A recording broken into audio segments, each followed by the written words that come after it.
buenas noches. Con 86 votos a favor, 41 en contra, Morena y sus aliados en el Senado aprobaron finalmente la reforma al Poder Judicial. Esta avanza para su aprobación en los estados de la República, en los congresos locales, que ya fue enviado. De hecho, algunos congresos ya también la aprobaron. Vaya jornada la de ayer en el Senado. Creo que nos dice muchísimo de lo que podemos esperar del gobierno de Morena y sus aliados en el Congreso, ahora que tienen mayoría calificada para reformar la Constitución. Saludo a Lisa Sánchez. ¿Cómo estás, Leo? Buenas noches. Buenas noches. Fernanda Caso, buenas noches. Y en esta ocasión nos acompaña Melisa Ayala. Ella es abogada especializada en derechos humanos. Melisa, ¿cómo estás? Muy buenas noches. Buenas noches, muchas gracias. Gracias por venir. Déjame empezar contigo, Fernanda. Hijo, es que de verdad, ¿no? O sea, qué jornada, qué cantidad de mentiras, en fin, no sé cómo lo caracterizarías lo que pasó ayer en el Senado. Híjole, de crítico, tenso y muy decepcionante. Creo que todo lo que sucedió el día de ayer fue patético cuando se habla de una democracia, de una república. Y, digamos, más allá del contenido de la reforma que ya hemos analizado ampliamente y los efectos, a mí me gustaría llamar la atención sobre algo que Morena, cuando era oposición, venía insistiendo. Siempre criticaron los acuerdos en lo oscurito, las leyes aprobadas al vapor y las presiones desde el Poder Ejecutivo para lograr sus objetivos políticos. Y justamente lo que vimos ayer fue eso. El conjunto de todo eso. Y no lo digo nada más con el asunto de Yunes y el asunto de Barreda, de Campeche, sino desde antes. Dos senadores del PRD que se pasaron a Morena de un día para otro, después de haber hecho campaña como oposición y justo después de las elecciones se cambian de bancada. A ver, ¿qué pasó ahí? ¿Qué fue lo que negociaron? ¿Qué fue lo que se dijeron? ¿Con qué los convencieron? Esos acuerdos en lo oscurito, tras bambalinas que durante tanto tiempo se denunciaron, es justamente lo que está pasando hoy. No sabemos qué sucedió que hizo que las personas cambiaran de opinión. Con Yunes, una vez más, lo mismo. Un senador que desaparece durante un día entero, nadie lo puede contactar. De pronto manda a decir que no se siente bien, pide licencia, llega el papá da la cara por él. Finalmente sí llega él, que resultó que no estaba tan mal de salud como no estaba mal. Parecía. Te digo que las mentiras. ¿Y qué pasó en esas horas? ¿Qué pasó en esas horas que no supimos nada de él? ¿Cómo lo convencieron? ¿Cuáles fueron los argumentos? Una vez más en lo oscurito. Y bueno, finalmente lo que sucedió con el senador de Campeche, Daniel Barreda, que lo mismo, en la madrugada llegan a detener al papá, él va a atender el asunto, descuida la votación en el Senado y luego sale a decir que fue a apoyar a su papá en un asunto personal. ¿Qué asunto personal puede estarse decidiendo en el Poder Judicial? A ver, bueno, al parecer sí lo arrestaron, ¿no? Pero un asunto penal es esencialmente público. Sí. Una fiscalía va en representación de la sociedad a enfrentar a un implicado. Entonces, no me digan que es un asunto personal. ¿Qué fue lo que estaba pasando ahí? A mí me pareció espeluznante como forma de negociación, como forma de gobierno, y sí creo que manda un muy mal mensaje de lo que pinta como el inicio de un sexenio con todas las mayorías, pero que incluso teniendo esas mayorías están yendo más allá, pues con cosas que siempre habían criticado. Maquiavelo hubiera tenido una gran jornada ayer, ¿no? Viendo lo que pasó en el Senado, o sea, diciendo, ya ven, el fin justifica los medios, ¿o no? Bueno, y sobre todo la contradicción justifica las otras contradicciones, ¿no? Porque estaban haciendo el caso de una reforma que iba a acercar la justicia, que la iba a volver más transparente, que iba a democratizar un poder, que iba a terminar con la corrupción. Decían incluso, terminemos con la dictadura de las togas, y al mismo tiempo lo que estábamos viendo es que aquel principal elemento toral que la reforma deja fuera, que son las fiscalías, precisamente era el que estaba haciendo un uso faccioso y político de esa institución, que estaba negociando posibles órdenes de aprehensión por una variedad de delitos, tanto para el senador titular como para el senador suplente. al mismo tiempo que digamos como ese pacto de impunidad que se estaba dando ahí con un presidente del Senado que hacía falsas llamadas para verificar la detención del padre de otro senador, mientras que nuestro exsecretario de Gobernación, ahora convertido también en senador, era parte de todo eso y estaba llevando al propio presidente del Senado a esa ficción y a ese uso faccioso de las autoridades. Era lo que se estaba, ¿no? digamos, poniendo al servicio del debate público como para decir estamos dispuestos a hacerlo todo porque el mandato del pueblo, que ya no quiere corrupción, que ya no quiere uso faccioso de estas autoridades, nos está habilitando a hacerlo exactamente aquí con el componente que era el más visible, que estaba fuera de la reforma. Hay muchas cosas horribles que sucedieron, un proceso no solo, digamos, accidentado, con irregularidades, sino que además, después de que se lograron las votaciones a las 3:55 de la mañana, se envió, digamos, ya formalmente la minuta a los congresos locales, y antes de las 8 de la mañana, Leo, en un procedimiento que no duró ni 20 minutos, Oaxaca ya lo había aprobado. Sí. Antes de las 12 del día ya teníamos 5 congresos locales, Tamaulipas habiendo convocado una sesión que había dejado inconclusa el lunes a través de la permanente, en otra cosa que podría ser claramente un proceso violatorio al trámite legislativo, ¿no? Y bueno, esto evidentemente requiere de la aprobación de 17 congresos locales. No tienen ningún problema, hoy controlan 18, 21 y controlan 21 y van a terminar controlando 27 a partir de octubre, de manera que el trámite viene. Creo que lo más importante de todo este desaseo, de esto de Maquiavelo que tú decías, Leo, y de cómo podemos esperar el siguiente gobierno, es que esta es la primera de 17 reformas, porque ya nos dijeron que la político-electoral la van a mantener hasta octubre, que va a seguir tramitando este Congreso con este presidente de la Unión, y donde se van a desaparecer otros contrapesos muy importantes para el tema de transparencia, para el tema electoral, para el tema político, para el tema, ¿no?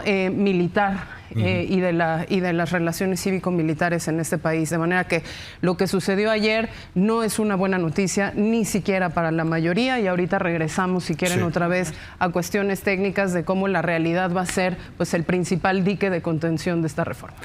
Por cierto, el Congreso de Oaxaca la votó a favor con los votos del PAN y del PRI, para que veamos dónde estamos. A ver, Melissa, no sé cuál es tu opinión, pero a mí que ya no me vengan con sus discursos de superioridad moral de la 4T, por favor, que dejen a un lado esta cosa, porque son igual o peor que los de antes. Antes se quejaban de los moches, ahora venden impunidad. Lo que le están ofreciendo al senador Yunes es impunidad. Te quito tus casos judiciales a cambio de tu voto. Sí, a mí, a ver, creo que voy a retomar un par de cosas que mencionaron mis colegas, y a mí algo que me preocupa mucho es que el día de ayer vimos por qué se necesita precisamente, bueno, entre ayer y hoy en la madrugada, vimos por qué se necesita efectivamente una reforma al Poder Judicial, pero al sistema judicial. Al sistema judicial, exacto. Porque, a ver, creo que esta reforma, y lo han platicado ustedes en distintas ocasiones, estaba obsesionada con las cúpulas.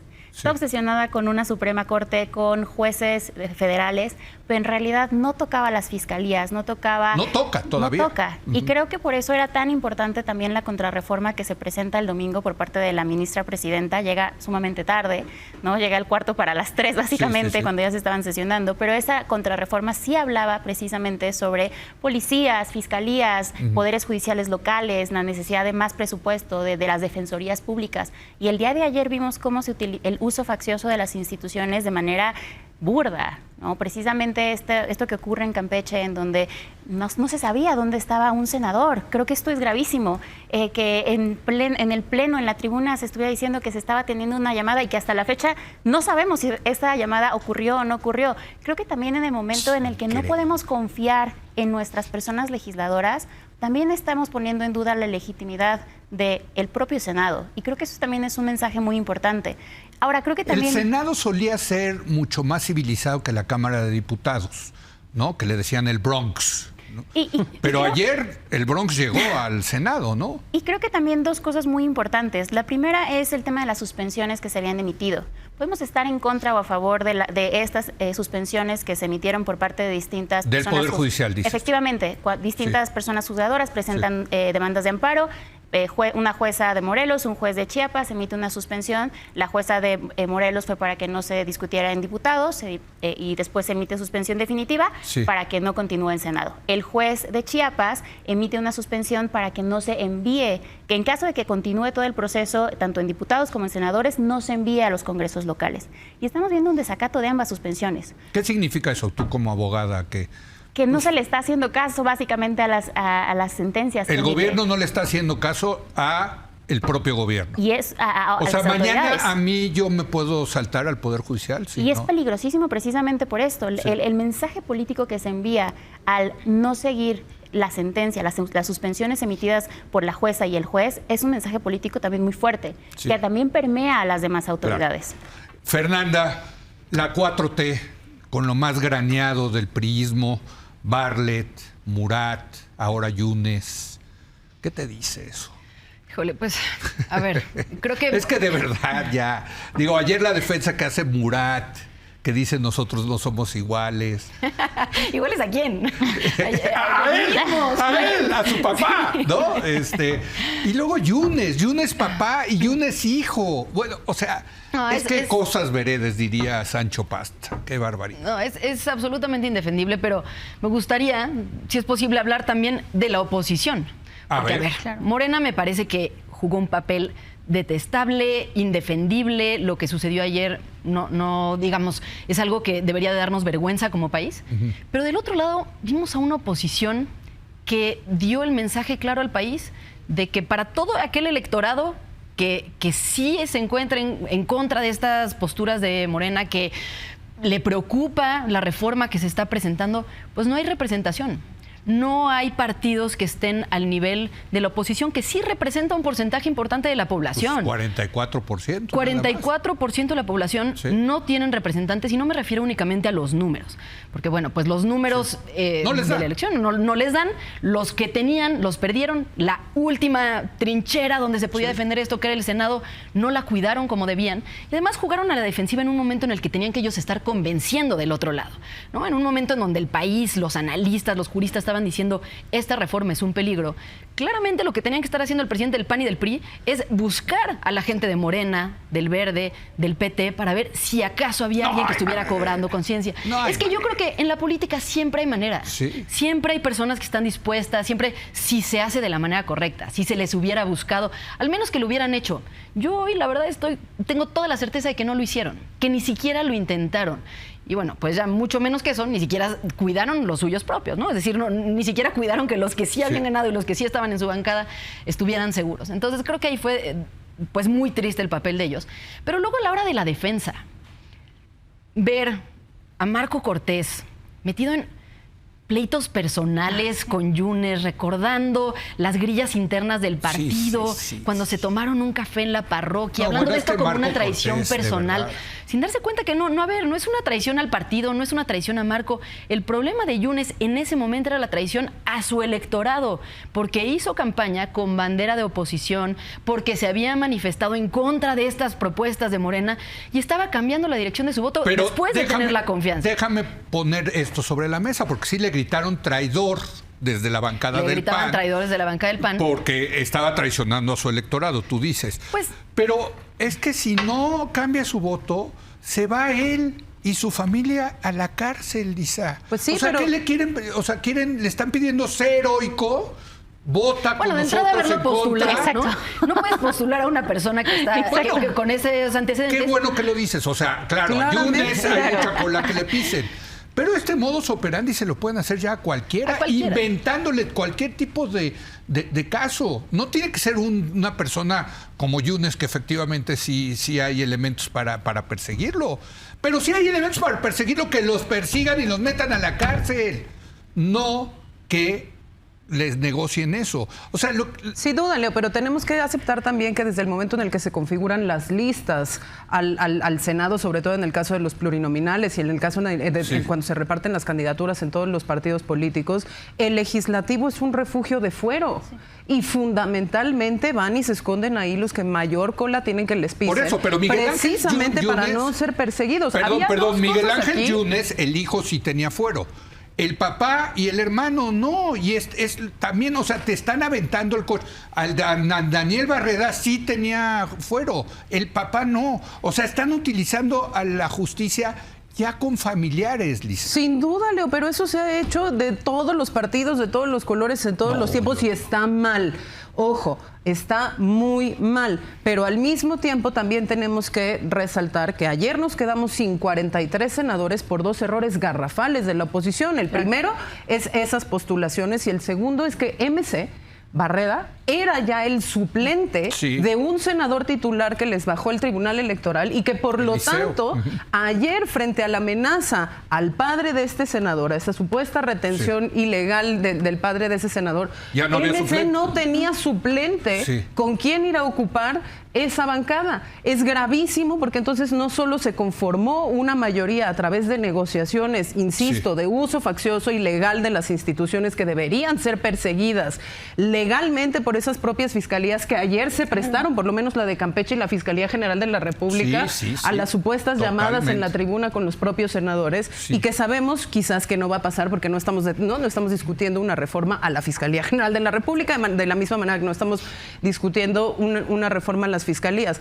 Pero esa responsabilidad sí hay que subrayarla de esos partidos políticos porque hay 3 posibilidades hacia adelante para poder realmente hacer esta reforma funcional o tirarla y hacer una nueva. Una de ellas pasa porque tengan los 42 votos que ya la Corte determinó que es como se conforma la minoría del Senado de la República para promover una acción de inconstitucionalidad. Que se vaya a la... Si Barreda sigue entre que va a Campeche y regresa y su grupo parlamentario no puede explicar en dónde está...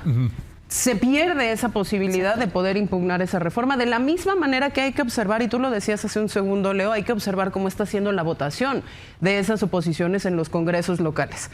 Porque en los congresos locales no hay ninguna observación, son procesos que duran entre 6 y 20 minutos en donde no hay ni media fiscalización y ahí se nos está yendo también esa supuesta oposición que ayer estaba férreamente opuesta a la... Te voy a decir qué me preocupa a mí, Melissa. El mensaje que están mandando es, estamos dispuestos a todos por salirnos por hacer lo que queremos, ¿no? Por conseguir nuestro objetivo. Y todo es todo. Y ahorita le pisan la cola a Yunes y a Barrera, quién sabe qué le hicieron. Pero mañana puede, es lo que le quiero transmitir a la gente, mañana puede ser con cualquiera de nosotros, con estas mayorías que tienen, con este poder. Es decir, haber perdido los contrapesos, ya estamos viendo que tienen consecuencias. Por supuesto, y a ver, creo que también eso es muy importante, porque ya tenían la mayoría, se pudieron haber cuidado las formas. Y eso es algo que me parece, y lo mencionabas tú previamente, al menos lo veíamos en el Senado. Por supuesto que en el pasado también habíamos visto el uso de las fiscalías, porque desafortunadamente las fiscalías no han sido y no son autónomas. Sin embargo, creo que lo que vimos ayer sí es sumamente preocupante, ¿no? Porque ahora, fueron las y los universitarios, los propios trabajadores del Poder Judicial Federal, los que tuvieron que irrumpir para detener esta situación. Y yo coincido con mis colegas, al final del día la oposición ni siquiera pintó, ni siquiera decían, creo que era más un performance lo que estaba haciendo la oposición. Sí, Lili Telles, ¿no? Aventando las monedas de plata. Que le dé, era básicamente arte performativo, ¿sabes? Exacto, O sea, y a mí eso es lo que me preocupa, que fueron las y los universitarios, que fueron los propios trabajadoras del Poder Judicial Federal, que me parece que eso también hay que recordarlo. A ver, las personas abogadas, no me dejarán mentir, somos personas sumamente cuadradas, ¿no? Y en general sumamente formalistas y conservadoras. No te vamos a desmentir, mi querida Melissa. ¿Sabes? O sea, en general el gremio es así, y más las personas que hacen carrera judicial, ¿no? Entonces, el hecho de que estas personas que han crecido toda su carrera profesional en el ser by the book, estuvieran dispuestas a lo que pasó el día de ayer, me parece que también tenemos que hablar de eso, ¿no? Y que esto también está ocurriendo en distintos estados, ¿no? Otra vez, no me vengan a hablar de moralidad, Fernanda, porque afuera los que se estaban manifestando los gasearon y les echaron espuma. Todo lo que si esto lo hubiera hecho, si esto se hubiera hecho en otro sexenio, Morena, ¿qué hubiera dicho? ¡Represión! ¡Qué horror! No la cantidad de granaderos que había ayer afuera del Senado, que yo estaba ahí tomando las fotografías de la cantidad de granaderos que había, por supuesto, eran muchísimos granaderos que circundaron todo el Senado de la República y luego siguieron a los contingentes a Chico. Imagínate y ahí qué hubieran dicho, contra ellos universitarios si hubieran sido oposición, ¿no? Estarían diciendo, claro, el régimen represor que tenemos, en fin. Cayeron ayer muchos mitos, yo creo. Cayeron muchos mitos. Creo que se rompen discursos que históricamente había tenido Morena. Ya no los va a poder usar nunca más en las campañas que siguen. Va a tener que hacer nuevos. Creo que se va a tener que reconstruir también simbólicamente frente al electorado en muchas cosas. Creo que ahí empieza uno de los primeros retos que tiene quien será la nueva dirigencia del partido. Ahora, perdón, Gerardo Fernández Noroña pidiendo orden, llevando, bueno, cosas veredes, de verdad, perdón, ¿no? Ahora, más allá de lo que se discutió, de cómo se dio, creo que es momento de empezar a plantearnos lo que viene, que son las reformas secundarias, ¿no? A las leyes secundarias. Sí, sí. Porque, pues, esto ya decíamos, pasó. La última trinchera de defensa era el Senado, ¿no? Sí. En todos los demás lugares tienen mayoría con mucha tranquilidad. Así que lo que viene y en lo que no podemos dejar de poner atención es justamente ahí. Yo veo la actitud de muchas personas diciendo, no, ya esto se acabó, que vivan las consecuencias aquellas personas que votaron por Morena. Y yo creo que no, yo creo que, digamos, en el país estamos todos y las consecuencias las vamos a vivir todos y aquí estamos incluidos y hay que empezar a poner atención en lo que viene. Y dentro de esta reforma, con todos los males que tiene, pues intentar cuidar lo que mejor se pueda. ¿Y dónde está eso? Hay que empezar a poner atención en cómo se van a conformar los comités de evaluación, estos grupos que van a evaluar si los jueces cumplen o no los criterios, el tipo de exámenes que se le van a hacer, si es que acaso viene acompañado de eso, cuáles van a ser las métricas Pero para definir quién es apto. la pura tómbola. Me encanta el Creo que hay que optimismo fijarnos de esta mesa. en cómo va a estar. Pues va a ser los de Morena, van a ser allegados de Morena. Todo esto está diseñado para que Morena se quede con el control del Poder Judicial, ¿o no? Absolutamente, Leo, pero hay muchísimas pero yo cosas. creo que hay muchas cosas en las que tenemos que poner atención, porque si hubiera ahorita la renovación de los ministros, los decidiría Morena. De la misma manera que como está ahorita nuestro sistema. Entonces creo que tenemos que ir un poco más allá y decir, a ver, vamos a tener un nuevo modelo y con una cantidad de cargos brutal que se va a elegir, con reglas que nadie conoce, con un INE que no está preparado. Yo que me dedico mucho a salió a decir que ella está listísima, preparadísima. Bueno, salió a decir que no puede decir que no está lista y que van a empezar a ver cómo lo organizan, a hacer los presupuestos. Pero tú tienes esperanza en que se pueda corregir esto en la secundaria. Es distinto. No creo, no tengo esperanza en que esto se pueda corregir, pero sí creo que es nuestra responsabilidad, la de todos, pues aportar desde donde estamos para que salga lo mejor posible. Lisa Sánchez. Sobre las leyes secundarias, es que yo estoy de acuerdo con Fer en eso, pero es que además creo que vale mucho la pena observar qué es lo que van a tener, qué tipo de cosas van a tener que legislar en las leyes secundarias, Leo, para desenmascarar hasta qué punto no leyeron lo que votaron y no tienen ni la menor idea de cómo va a funcionar el sistema. Voy a poner un solo ejemplo sobre el famoso Tribunal de Disciplina, que ahora va a ser un tribunal Suprema Corte de Justicia de la Nación, ¿no? Es el bueno, te dicen ahí que ellos van a tener la facultad de 5 personas, Leo, 5 que van a tener que supervisar más de 10,000 cargos y sentencias de los 10,000 jueces federales, que hay 5 personas en comisiones y pleno, que además se allegan facultades de la Fiscalía General de la República, por cierto, porque van a tener una unidad de investigación que no se nos ha dicho cómo se va a conformar ni quién la va a pagar, para andar fiscalizando los medios de prueba que necesite para remover jueces. Bueno, y además pueden castigar porque van en contra del interés público. Lo del interés público se matizó y se cambió, pero de todos modos se matizó, pero sí van a estar vigilando, digamos, la función judicial, que es algo que no tendrían que hacer y en ningún país del mundo esto se hace. Pero este tribunal, por ejemplo, dice ahí que una de sus facultades es que como mecanismo sancionador de los jueces podrá decidir por moto propio si cambia de adscripción a un juez o a un magistrado de un circuito al otro. Sí. El oficialismo me va a decir, eso ya pasa hoy. El Consejo de la Judicatura puede mandar a un juez de un lugar a otro lugar, salvo que, ¿qué creen? Que esos jueces no son votados popularmente. Entonces, si yo en el estado de Puebla o en el circuito de Puebla elegí popularmente, democráticamente, directamente a mi juez, ¿por qué un tribunal de disciplina que no tiene ningún tipo de facultad real se va a poder llevar a ese juez y volverlo un juez de Colima? Ahora, ¿cuál es la legitimidad del juez de Colima que acaba de mover el tribunal disciplinario? Entonces, para que veas hasta qué punto no tienen ni la menor idea de lo que aprobaron, ni cómo va a funcionar eso, ni qué mercado secundario de jueces se acaban de aventar, Leo, porque el segundo y último ejemplo que voy a dar es, la ley dice también de ese famoso tribunal de disciplina que la remoción definitiva de una persona de su puesto implica que el segundo lugar de la elección sube de manera automática. Entonces, en ausencia definitiva del juez, porque se murió, porque pidió una licencia de más de un mes y ya no regresó, porque lo suspendió el Tribunal de Disciplina y ya no lo deja volver a su puesto, en ese momento sube el número 2 votado. Sí. Tú sabes el incentivo que va a ser ese mercado de jueces para poder fincarles causas del Tribunal Disciplinario a los jueces que ganaron, para que sea el segundo, con cero de legitimidad democrática, el que pueda estar ahí. Esa es la clase de monstruo que acaban de aprobar. Esa es la clase de incentivos que van a crear y que les van a, solo cierro con eso, les van a venir a morder la cabeza a ellos también. No, desde la elección, o sea, la cantidad de boletas, de nombres, de votos nulos, bueno, va a ser un... Y creo que ese es un gran punto, Leo, creo que eso es un gran punto. No tenían, yo creo que la persona o las personas que diseñaron esta reforma no tienen idea electoral. No tienen idea electoral en el sentido de...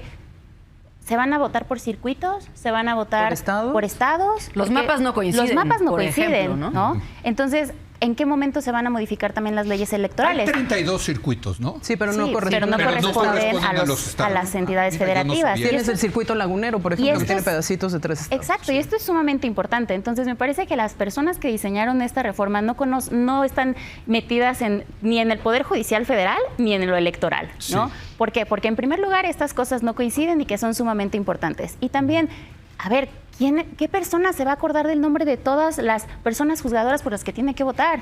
Por supuesto que vas a votar por las personas que ¿Viste la boleta que presentó Luisa María Alcalde? Y me parece sumamente preocupante, ¿no? Porque, por ejemplo, a ver, ¿qué va a pasar? No sé si vieron esta que tienes que poner el nombre a mano de la persona por la que vas a votar, ¿no? Entonces esto es discriminatorio. Existen en nuestro país muchísimas personas que no saben escribir ni leer. Entonces, ¿las vamos a discriminar por esto?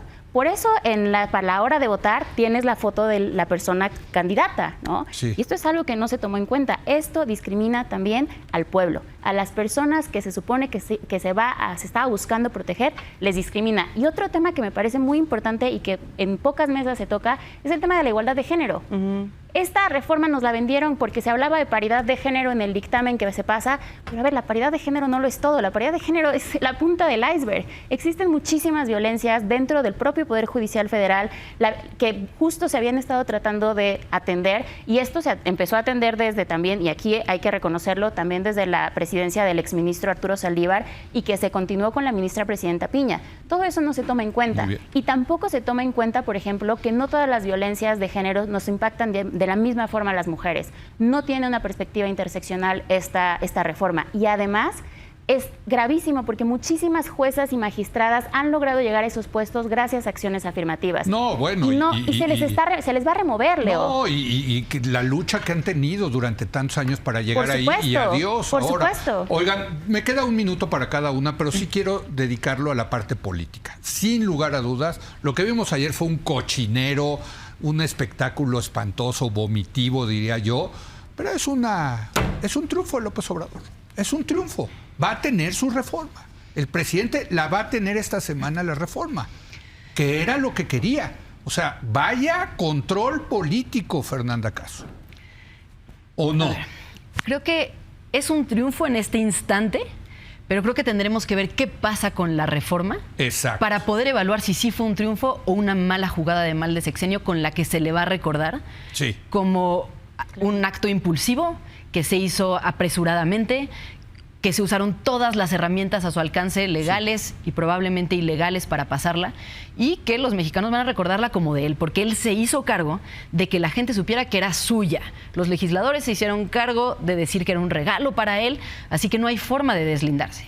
Creo que pues él un poco se ata a lo que suceda con esta reforma para ver cómo va a ser evaluado el fin de su sexenio. Un poco como el aeropuerto, diríamos, ¿no? Un poco como el aeropuerto. La decisión de cancelar el aeropuerto, ¿no? Pero de final de sexenio, y me parece que con implicaciones inmensamente más trascendentes. Políticamente, ¿cómo lo ves, Lisa Sánchez? Peligrosísimo, insisto, porque esta es la primera de muchas reformas, y yo creo que el diseño de Estado que nos van a dejar después, y que justamente puede ser lo que haga que esto se les revierta, y en vez de ser el gran triunfo de López Obrador, termine siendo el gran fracaso de los siguientes gobiernos de la 4T a nivel federal y a nivel estatal y local, es muy peligroso, ¿no? Nos vamos a deshacer de la transparencia, nos vamos a empoderar a los militares al punto que va a ser el momento más fuerte de los tribunales militares al momento momento más débil de los tribunales civiles, pusimos en riesgo ciertas variables de estabilidad económica hacia adelante, estamos gestando, digamos, un malestar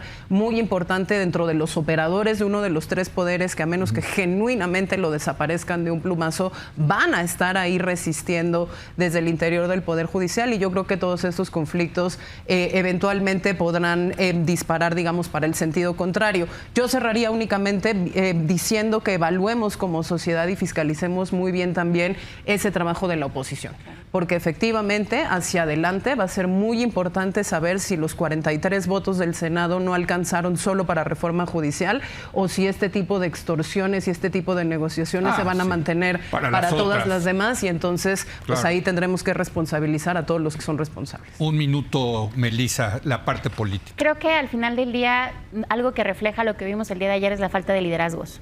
Fuera del Andrés Manuel López Obrador, yo no veo un líder o una lideresa que tenga la fuerza de nuestro presidente, la verdad. Y esto preocupa también, ¿no? El vacío que va a dejar Andrés Manuel posterior a su salida de la presidencia, a mí honestamente me preocupa. ¿Viste muy pues ausente a la presidenta electa?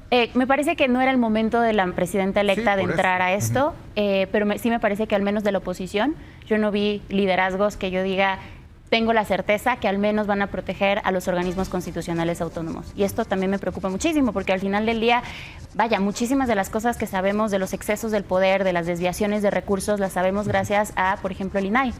Y son de las reformas que vienen. Entonces me preocupa muchísimo la falta de liderazgos dentro del propio Senado, dentro de diputados, por parte de la oposición, tanto federal como local, porque realmente se puede destruir muchísimas cosas que se han logrado gracias a la sociedad civil también. ¿Querías agregar algo rapidísimo? Sí, que usualmente se dice que el día en el que un presidente es el más poderoso, su día de más poder en el sexenio, es un día antes de tomar protesta, ¿no? Porque a partir de que empieza a gobernar, empieza a perder aliados, empieza a soltar cuerdas, ¿no? Ya no tiene tanto que prometer. Creo que lo que vimos ayer fue lo contrario. Vimos el momento de más poder de López Obrador justo antes de su salida, y creo que ese sí es un cambio de paradigma. Sin duda. Gracias, Lisa. Gracias, Fernanda. Y muchísimas gracias a Melissa, que vino el día de hoy con nosotros. Gracias, Melissa. Y vamos a tener una mesa especial con Pía Taracena y Brenda Estefan para hablar del debate ayer en Estados Unidos. Regresamos.